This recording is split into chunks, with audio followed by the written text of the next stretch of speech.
What is up, weather enthusiasts? I'm your host, Pat's Path Predictor. Let's get right into the weather. All right, so here's the situation we have for you, ladies and gentlemen. We have a lot to talk to you about today. We are going to be talking more about the potential conditions that we're watching for both now and the near future in the Atlantic to see when our development is going to potentially start up and things start to get going for hurricane season. And we're also going to be talking about what's going on in the Eastern Pacific. We're going to go ahead and do that first, and then we're going to move on to what's going on in the Atlantic. So we'll go ahead and dive right into it right here. So here's the situation that we have right here in the Eastern Pacific. We have Tropical Storm Barbara, Tropical Depression 3E, and another area of interest that has been tagged by the NHC that has a 0.50 probability on that. We will get to that in a little bit, but for right now, we're going to go ahead and talk about Barbara and kind of take some time to talk about it. So here's what we have for you right here. Let's go ahead and show you the public advisory. As of 9 a.m., the Barbara is strengthening. Its current location is 15.7 degrees north, 103.1 degrees west. Its maximum sustained winds are at 60 miles per hour. It's moving at 12 miles per hour to the west-northwest. Its minimum central pressure is 996 millibars as of right now. So here's what we have going on. Tropical storm force winds extend outward up to 70 miles from the center. Estimated minimum central pressure is 996 as usual. This doesn't exactly pose too big of a threat to land unless it's rainfall, which is looking at 2 to 4 to localized areas of 6 inches along the Mexican coast. So we're going to want to pay attention to that. Moving on to the discussion right now, let's go ahead and briefly go over this right now. Barbara continues to become better organized this morning with deep convection bursting near the low-level center. Earlier AMSR-2 microwave imagery depicts improved curved banding with an inner core of the in the formative stage. So it looks like it's developing an inner core and a potential eye wall right now. This structure has led to an improved satellite depiction and intensification. They're looking at a 50 knot intensity as it's set right here. The system is currently within a favorable environment with warm sea surface temperatures and low vertical shear. Further strengthening is forecast over the next day or so, and this could occur rather quickly given the small inner core of Barbara. The latest NHC intensity has increased slightly from the previous one, showing Barbara becoming a hurricane in 12 hours, so about 11 o'clock Eastern time. However, there is some intensity aids that show a little bit higher than the NHC forecast, including some explicitly forecasting rapid intensification. Rapid intensification is possible, and this is something we will have to monitor over the succeeding forecasts. After 24 to 36 hours, the system will be moving to cooler waters, dry or mid levels, and this will result in weakening and dissipation by day 5. So that's kind of what we're looking at right now for the discussion. Max is about 85 miles per hour, so that's just something to pay attention to, although that could increase given the discussion that we have pulled up right now. But that's what we're looking at in terms of Barbara. Let's go ahead now and move back to the EPAC and go to Tropical Depression 3E and talk about that as well. Here's the situation that we have according to the public advisory. Max sustained winds are 35 miles per hour. Current location is 12.6 north, 110.6 west. And it's currently moving northwest at 8 miles per hour. Pressure is actually pretty low for a tropical depression, about 1,001 millibars. So here's what we have going on, and we don't really have any force winds extending outward from the center because this is still a tropical depression. But by and large, you're looking at this, and you're looking at this situation right here, and it is expected to continue to increase in intensity. Showers and thunderstorms associated with the low pressure well southwest of the coast of Mexico have shown considerable improvement this morning. Well-organized curved bands have been present for the last 6 to 12 hours. The latest Dvorak is at around 25 to 30 knots respectively. Additionally, Overlight Satellite shows 30-knot winds.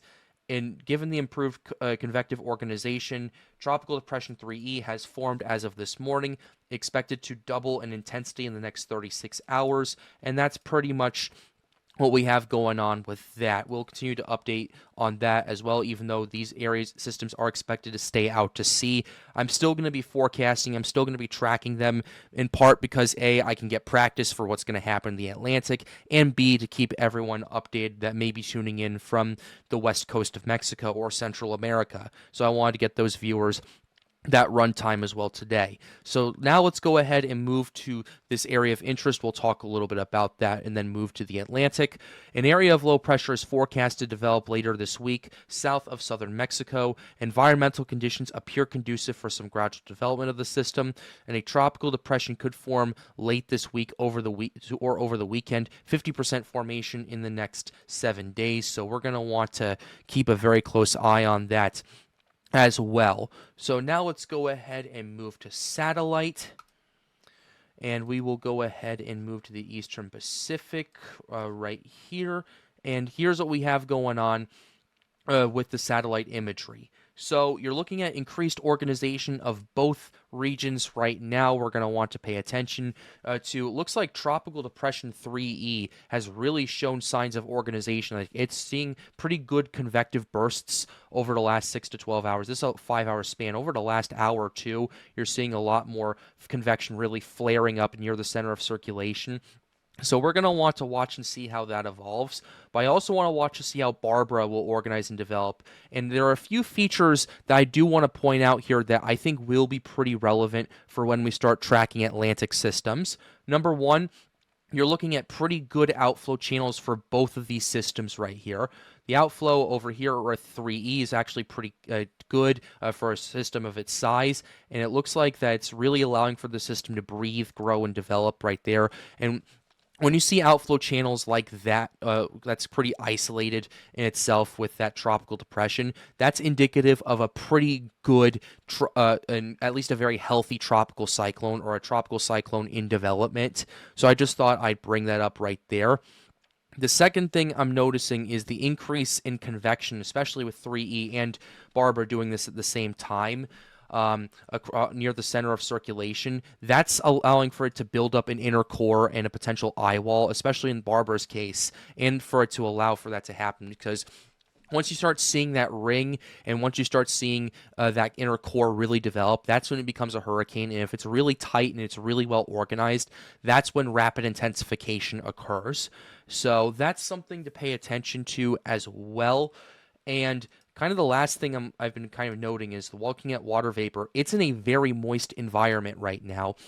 So it has both these systems have plenty of time to breathe, grow, develop, and strengthen, and all those factors in between. However, there is going to be a kind of a hidden situation, a hidden layer that is not shown by this map right here, and that is the dry air at the lower levels. It shows moist upper and moist upper and moist low to mid levels, but it doesn't show what's going on in the boundary layer.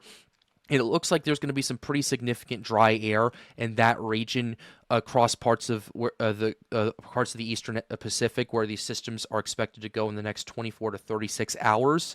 And what I would argue, and I actually made this point in my boundary layer paper for one of my classes actually, is that what the layer looks like, what the moisture looks like at the boundary layer is the most important, mainly because everything starts at the bottom. Convection starts at the bottom, development starts at the bottom. It doesn't really go, the only thing that really goes top to bottom in meteorology is how the mid to low level circulation kind of forms and how it drills down. Other than that, convection goes up, and the forcing that is required for these tropical cyclones to develop it just moves upward. So that's what I'm paying attention to. And based on what I've been seeing, it looks like that dry air in the boundary layer is going to kind of choke out both of these systems and stop it from intensifying forever. And once it hits that boundary, that on top of the cooler waters will allow for those systems to weaken and then dissipate in the next 5 days. Perfect case of this actually was Hurricane Estelle back in 2022. It was expected to be a major hurricane, but then some dry air entrained itself into the core of Estelle in the boundary layer, and it completely just choked it off. and allowed for it to weaken and then eventually dissipate within the next few days. So that's a pretty infamous case in the meteorology community right there, and I wanted to highlight that and talk a little bit about that. So with that being said, let's go ahead now and pivot towards the Atlantic right now and look at some of the conditions I've been paying attention to. Let's go ahead now and shift our satellite imagery back to the Atlantic Basin right now. So here's what we're looking at right now. We're paying attention to some Sahara dust that's moving in the main development region. You're paying attention to some wind shear that's in pretty much the entire tropics right now, which is why June is so unfavorable for tropical development right now. So with that being said, I do want to pick apart the conditions piece by piece and kind of look at an indicator, and we did a little bit on this on stream last night on, what's the indications look like and when could we see our first system? So we're going to go ahead and do that a little bit in this video today as well. And I also wanted to start off by highlighting a point that I made last night. So last night, I made a point in the stream that the sea surface temperatures are becoming less of a factor and more of a constant. And let me go ahead and show you why. So we have our SST map right here pulled up for you, and basically what we have is we are seeing some more warming in the Gulf region. In fact, you're starting to finally see some 29 plus degrees Celsius or 84 plus degree Fahrenheit waters starting to kind of register and return on the map right here off the coast of Louisiana. That's kind of what we saw last year around this time, except the water was a lot warmer for obvious reasons. But ultimately, around Louisiana and the Florida Keys, we're starting to see those returns of those 29 plus degrees Celsius waters, and you're noticing the 29 plus degrees Celsius waters starting to entrain more and more and more to the north in the Western Gulf. Loop current's pretty much rebuilt itself right now in terms of how warm those SSTs are right now, so you're going to want to pay attention to that. But that on top of what we're seeing in the Caribbean and the MDR and how warm these waters have been, especially over the last 10 years, it has led me to the conclusion that the water temperature, at least as a factor, has become a constant in terms of it's pretty much going to be warm. It's a given. It's already primed for development in June, so we don't really need to talk about what are the water temperatures going to be like. Now, for July, August, September, that is when it's more important because that's when there's more fuel in the Atlantic for tropical development.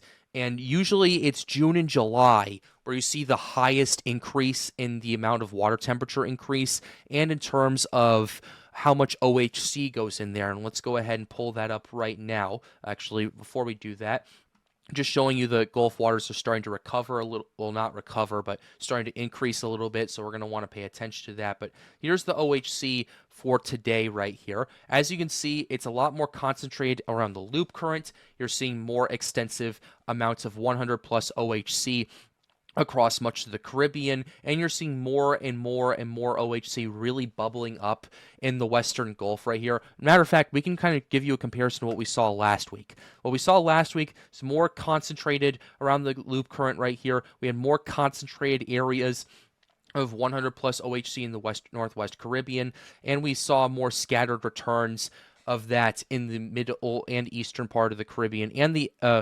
OHC in the MDR was just a bit further to the south and a little bit less for that. Looking at what we're seeing right now, boom, more north everywhere and more intense returns everywhere. Matter of fact, the biggest winner that I've seen right here has been the Western Gulf. We went from pretty much this barely cracking like 75 OHC to now cracking well over 100 OHC across a couple points and well above 75 across a lot of these regions too in the Gulf. So the Western Gulf has really been heating up, and that water has been going deeper and deeper and deeper down. So those are some factors you're going to want to pay attention to going forward. Next factor I'm paying attention to is the wind shear, obviously. And the wind shear, what we're looking at right here, it's fluctuating. It's up and down, up and down, up and down, up and down. That's not really that much of a surprise for me, to be honest, as a forecaster. And I have the European to pull it up for you going forwards, because what we're noticing right here, pretty consistent wind shear across the board right here. We do see some fluctuations. That's pretty normal. We talked about it on stream last night. We're going to want to pay attention to that. The MDR does show less wind shear happening about, I'd say about 5 to 6 days out, kind of having that pocket of lower wind shear over there, and that's expected to persist for the next, like, say, 5 days or so. And you're also noticing too, you're starting to notice a breakdown a little bit. You're starting to see how the wind shear becomes a bit more ridgy as well, according to the European. That's typically not really used until July. And I'm also noticing too, which is a bit concerning, how the wind shear returns are looking at in the mid-Atlantic. It's a lot more ridgy than what I would like. Normally for June, it's more consistent and it's more across the board in the wind shear in terms of the returns, in terms of, just how powerful the shear is. Now that we're seeing more of this fluctuation right here, that is telling me that these runs are forecasting the wind shear patterns to be a bit, actually quite a bit ahead of schedule, if I may. It looks like the wind shear last year, the wind shear was kind of a little bit of, was just slightly ahead of schedule in terms of when it went from more consistent high shear to more fluctuative and more ridgy high shear. And that's typically what you would start to see in July. Typically, I'd say early to mid-July is when you would start seeing those patterns becoming less consistent and more of a ridgy and more all over the place. Now it looks like these forecasts, according to what I'm seeing right here, excuse me for that, is it looks like it's going to be starting, at least in the subtropics it already has. That's kind of a given. It usually does that. But starting around the 20th is when we're starting to see those patterns start to persist a little bit more. And that is a little concerning for me as a forecaster. Not for the immediate threat, but maybe that opens up a few more avenues in late June, early July, even into the rest of July. I would be a bit concerned about. And looking at the wind shear anomalies, let's take a quick gander at these anomalies very quickly, and then we'll move on to moisture. But the anomaly returns, yes, yes, they have been fluctuating up and down, but you're starting to see less wind shear than average and a wavy pattern across parts of the subtropics and a few pockets in the tropics as well. So ultimately, that's something to pay attention to, and we'll continue to keep you updated on that here on the Pat's Path Predictor channel. Last thing I want to check up on is moisture, both in the moisture returns and in the moisture averages, that like pretty much precipitable water above or below average. So here's what we have going on. Still a pretty unfavorable environment for much of now through mid-June, through even parts of late June, as well as the Sahara dust really starts to pick up a little bit more and move into the Atlantic. Although we do see a couple moisture surges, mainly thanks to tropical waves and the Sahel region getting a bit more of a boost from the monsoon season. So we're going to want to pay attention to that as well. And then you're starting to see the Sahara air layer. You're starting to see more Sahara dust move into the main development region around the 20th as well.